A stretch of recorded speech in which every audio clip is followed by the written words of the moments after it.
Hi, everyone. This is Dee Marley with the History Bards podcast with a new book review for you today. Today, we have the privilege of reviewing In the Shadow of the Apennines by Kimberly Sullivan. And you can find her review in print on our website at thehistoricalfictioncompany.com and go to editorial book reviews. But today, this is the book. This book is a dual timeline, yet told in a very different way. The majority of the first two-thirds, at least, you come to know Samantha, a middle-aged divorced woman whose life, in almost every way, mimics the story of Frances May's from Under the Tuscan Sun fame. Samantha even quotes the movie title at one point in the storyline, recognizing the similarities between her and the movie. However, with the stark similarities as well as noted ones that might recognize from movies like Eat, Pray, Love, Samantha is left in the cold by her husband of 20 something years after he leaves her for, yes, you guessed it, a younger woman. After devoting her life and giving up her whole identity to this man, a total narcissistic soon to be professor at the college where they meet, Samantha is a student dating a jock who is not her type, but she easily falls in love with Michael, who promises her Paris and the world at first. After 24 years of supporting him and failed attempts to have a child, he does the middle-age crisis thing, and Lindsay, a PhD student, and his assistant fits the bill.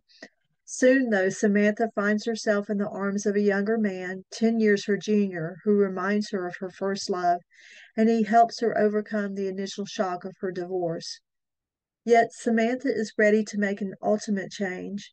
Italy appears to be on the radar for divorced women writers looking to get as far away from their old life as possible, to find a quiet place to write, and to buy an old historic house in need of vast repairs. Samantha's Bromasol is a little cottage in the Abruzzi Mountains near the village of Marsicano, sorry. While she gets to know the local community, making friends and enemies in the sleepy backwoods village, her cottage is restored by a local builder named Enzo. She meets the next door neighbor whose carpentry shop abuts her property, and she spends her days trying hard to forget her past. Yet, for the life of her, she can't forget, and her writing is going nowhere. Now for the difference between Frances May's story and Samantha Burke Thorpe's story. During the renovation, Samantha discovers a wooden chest in the wall full of treasures and secrets. Inside, she uncovers a journal written by a young shepherdess who lives in the house during the early 1900s, right before the outbreak of World War I. The story engulfs Samantha, and as Samantha's own secrets come tumbling out, especially ones she doesn't expect at her age, the life of Elena helps her heart heal. Elena is a pastoral peasant of the village of Marsicano, with a bleak future of tending sheep, taking in sewing and embroidery jobs to help her family get by.